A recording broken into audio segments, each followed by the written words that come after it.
वो सभी विद्यालयों के आचार्य, प्राचार्य और छात्राओं आपका भी बहुत बहुत धन्यवाद ज्ञापित करता हूँ, अभिनंदन करता हूँ। और विशेष रूप से आज अपनी प्रस्तुति स्वागत गान के रूप में आज हो रही थी। कल पिछले 2 दिनों में लगातार चोटीपुरा के बच्चों ने जो अपना उत्कृष्ट प्रदर्शन लेकर के एक सभा मानने का काम किया है, और हम सबको सभी गुरुकुल के विद्यार्थियों को एक प्रेरणा देने का काम किया है। उन बच्चों को भी मैं उनके उज्जवल भविष्य की बहुत बहुत कामना करता हूँ। महामहिम राज्यपाल जी, ये क्षेत्र बीहड़ वाला क्षेत्र कहा जाता था, मैनपुरी यमुना जी की तराई का क्षेत्र, कभी डकैतों का क्षेत्र रहा करता था। ऐसा क्षेत्र जिसमें अपहरण का उद्योग चला करता था, अपहरण उद्योग के रूप में चर्चित था। और जब एन.डी. तिवारी जी उत्तर प्रदेश के मुख्यमंत्री हुआ करते थे, उस समय इसी बगल में बीहड़ में उन्होंने 100 से ज़्यादा डकैतों का स्वयं आकर के अपनी उपस्थिति में आत्मसमर्पण कराने का काम किया था। ये ऐसा क्षेत्र है, लेकिन क्षेत्र में आज जिस प्रकार से गंगा यमुनी तहजीब को आगे करते हुए आदरणीय योगी जी के नेतृत्व में सुख शांति अमन चैन की स्थापना के साथ साथ आज हमारी सनातन परंपरा व आदर्शों को संवर्धित करने का काम किया जा रहा है। इससे आज ये क्षेत्र न सिर्फ फलीभूत हुआ है, लेकिन आज फलते फूलते उभरते हुए फिरोजाबाद जनपद को हम देख सकते हैं। अभी ऐसा जिला बना है जिसमें विभिन्न योजनाओं के मार्फत हम लोग निरंतर प्रगति के मार्ग पर आगे बढ़ रहे हैं। चाहे आलू की प्रगतिशील किसानों को आलू के माध्यम से उनकी समृद्धि की बात करें, या फिरोजाबाद शहर में जो पूरे देश में चूड़ी के उद्योग के रूप में, कांच के उद्योग के रूप में जिसकी पहचान है, इसकी बात करें, हम लोगों ने ODOP के द्वारा तमाम प्रगति के मार्ग प्रशस्त करने का काम किया है, जिसमें हमारी सरकार का भी बड़ा योगदान रहा है। हालांकि यह सही है कि ये मंच आज एक बात को हमें प्रेरित कर रहा है कि स्वामी महर्षि दयानंद जी ने जो अपने जीवन काल में नारी उत्थान के लिए, नारी की समान समाज में अधिकार मिलने के लिए, नारी को आगे संवर्धन करने के लिए जो एक उस समय संदेश देने का काम किया था, महामहिम ने आज सही मायने में उसका अनुसरण तो आदि मोदी जी और योगी जी कर रहे हैं।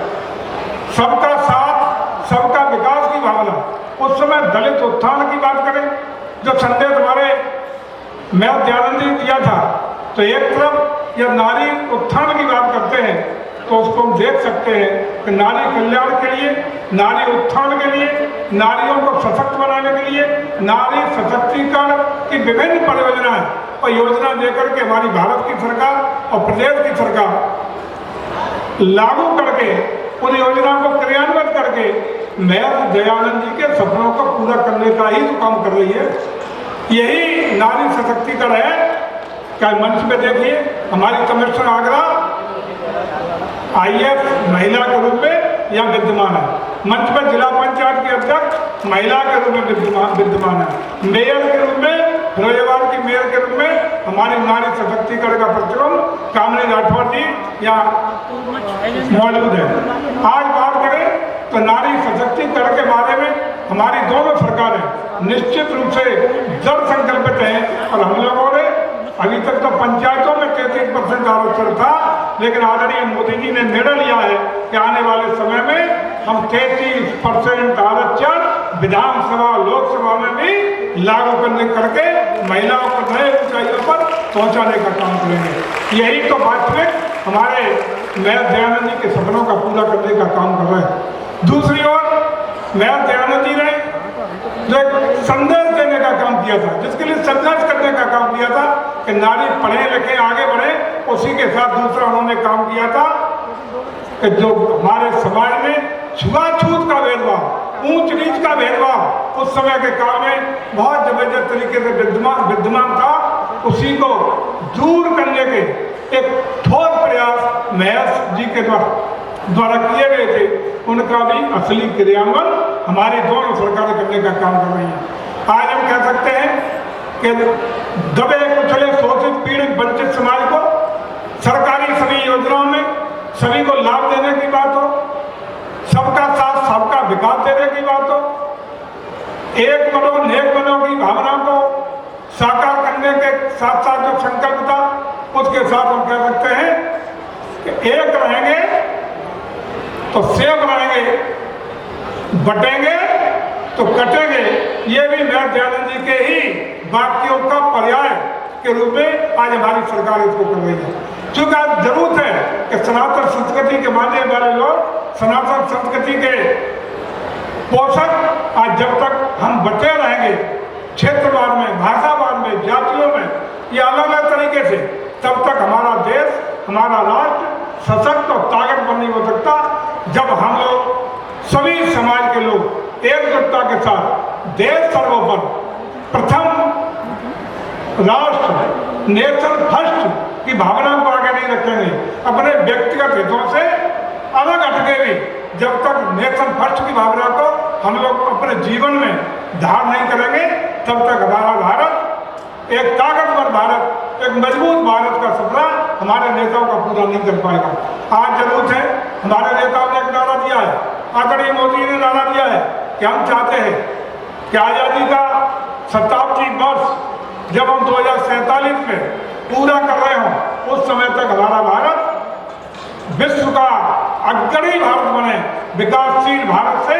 विकसित भारत का बनने का सपना पूरा हो और विश्व की नंबर 1 की व्यवस्था बनने का काम साकार हो सके। इसके लिए आवश्यक है कि इन 25 सालों में जो शताब्दी का स्वर्णिम काल चल रहा है, इस काल में सारे लोग अपने अपने दायित्व को निर्वहन करने के लिए आगे आए और राष्ट्र की एकता अखंडता के लिए अपने गांव का किसान हो, मजदूर हो, सरकारी तंत्र हो, नौकरशाही हो, राजनीति में लिप्त लोग हों, उद्योगपति हो, व्यापारी हो, नेशन फर्स्ट की भावना को अपने ध्यान में रखते हुए यदि आगे बढ़ने का काम करेंगे तो दुनिया की कोई ताकत हमारे आदरणीय मोदी जी के सपने को पूरा करते हुए करने से रोकने वाली नहीं है। और दिखाई भी पड़ने लगा है, आज ये दिखाई भी पड़ रहा है। देखिए, जब विदेश की धरती पे हमारे प्रधानमंत्री जा रहे हो या देश में कहीं भी उनका व्यक्तित्व कृतित्व दिखाई पड़ रहा हो, निश्चित रूप से परिलक्षित होता है कि हम अपने लक्ष्य की ओर बहुत तेज गति से बढ़ रहे हैं। उसी का परिणाम है कि दुनिया की 5वीं सबसे बड़ी अर्थव्यवस्था, उस देश से भी बड़ी अर्थव्यवस्था, जिन ब्रिटेन ने,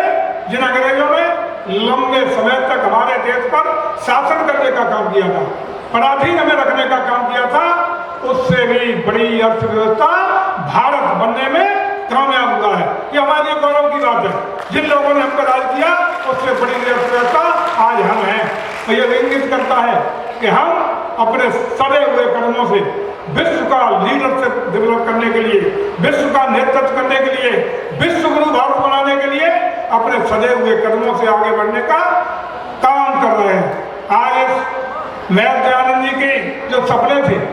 उन्होंने, आज हम देखते हैं कि आजादी के जितने महान सेनानी हुए,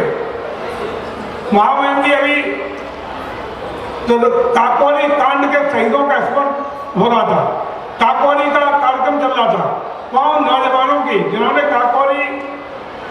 ट्रेन एक्शन को अंजाम देने का काम किया, उनके जीवन के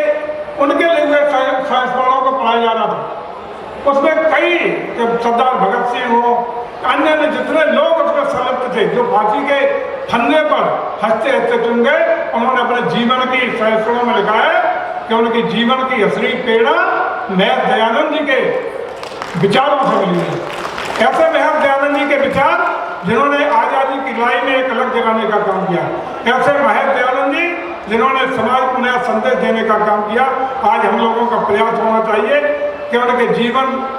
शैली से, उनकी सीख से, उनके आदर्शों से, उनके बताए हुए मार्ग पर चलते हुए हम ऐसे बच्चे, ऐसे होनहार बच्चे तैयार करें जो हमारे भारत को शिखर पर ले जाने का काम कर सके। लेकिन पिछले 3 दिनों के आयोजन से, 3 दिनों के कार्यक्रम से, कल का शारीरिक प्रदर्शन देखा, जो हमने यहाँ 3 दिन में पाया, चाहे हमारे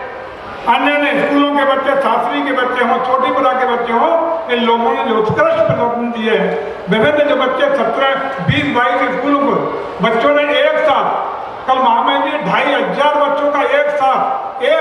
साथ प्रदर्शन था, 40 प्रदर्शन। मैं समझता हूँ भारत का पहला इतना बड़ा प्रदर्शन हम लोगों को देखने को मिला। ऐसा उत्कृष्ट प्रदर्शन उसे साफ लग रहा है कि हमारे देश का भविष्य इन नौनिहालों के हाथ में पूरी तरह सुरक्षित है। आने वाले यही बच्चे आने वाले समय में कल के भारत का भविष्य है। यही बच्चे कल के IAS बनेंगे, यही बच्चे कल के उद्योगपति बनेंगे, यही बच्चे कल के नेता बनने वाले हैं, यही बच्चे बड़े बड़े उद्योगपति, व्यापारी और बड़े बड़े वैज्ञानिक और किसान बनने का काम करेंगे। हमें लगता है कि जिस प्रकार के गुरुकुल पद्धति के विद्यालय हो, इनमें विशेष रूप से जो विद्यालयों में आज शिक्षा, दीक्षा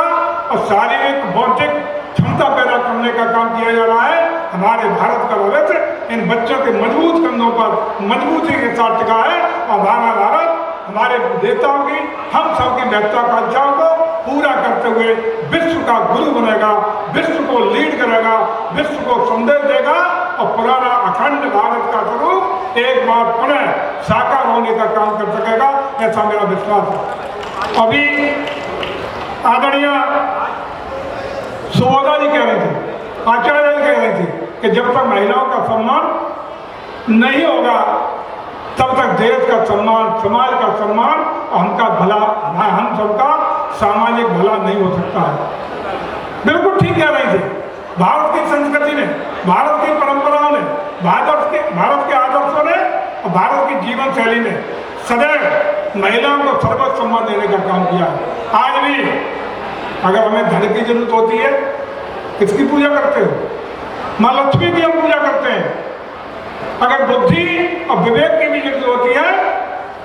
तो माँ सरस्वती के बिना पूरी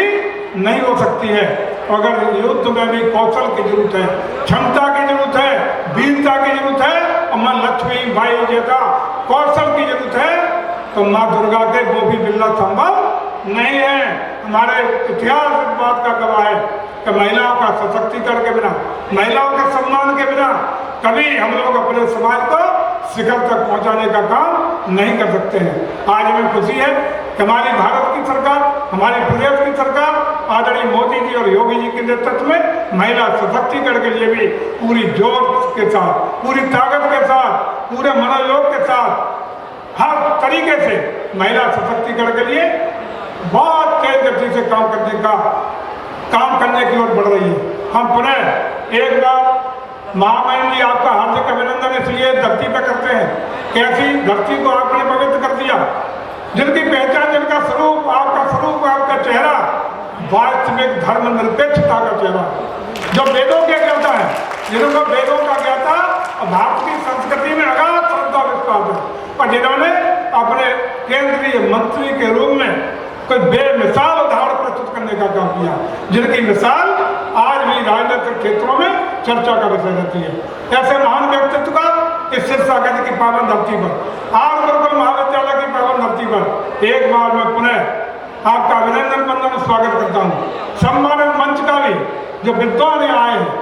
कैसे विद्वान कहाँ आने वाले थे, छोटा सा हमारा नगर है, इस नगर में आपने पधार करके हम लोगों को अनुग्रहित किया है, हमारे नगर को अनुग्रहित किया है, हमारे जिले को अनुग्रहित किया है और विशेष रूप से हमारे पर्यटन और संस्कृति विभाग को आपने अनुग्रहित करके हम सबको सम्मान देने का काम किया है। इसलिए मैं उत्तर प्रदेश सरकार की ओर से भी आपका अभिनंदन करता हूँ, वंदन करता हूँ, स्वागत करता हूँ। और जिन जिन लोगों ने पिछले 3 दिनों में लगातार यहाँ दर्शक दीर्घा में बैठ करके अपनी उपस्थिति दे करके इस कार्यक्रम में सफलता के नए आयाम देने का काम किया है, उनको भी बहुत बहुत अभिनंदन बंदन स्वागत करता हूँ। इन बच्चों का जिनका भविष्य उज्ज्वल हो, इसी कामना के साथ मैं उन्हें शुभकामना देता हूँ और सम्मानित मंच को, पूरे मंच को बहुत बहुत नमन और प्रणाम करता हूँ। और अपने जिले के समस्त अधिकारियों का,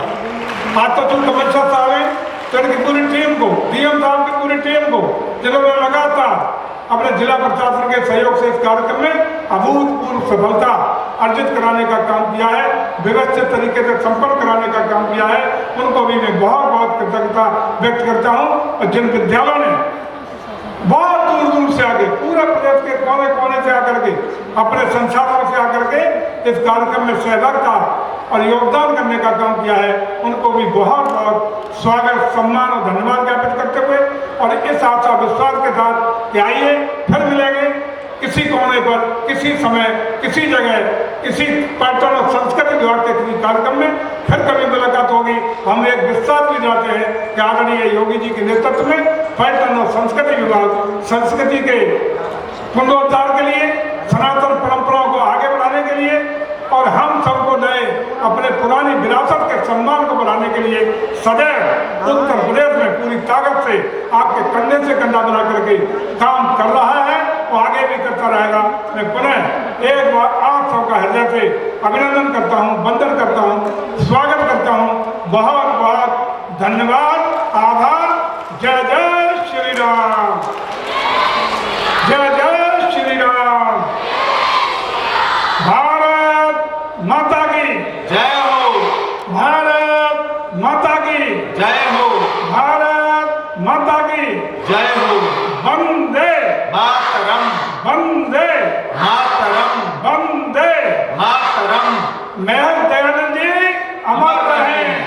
मेयर दयानंद जी अमर रहें। बहुत बहुत धन्यवाद।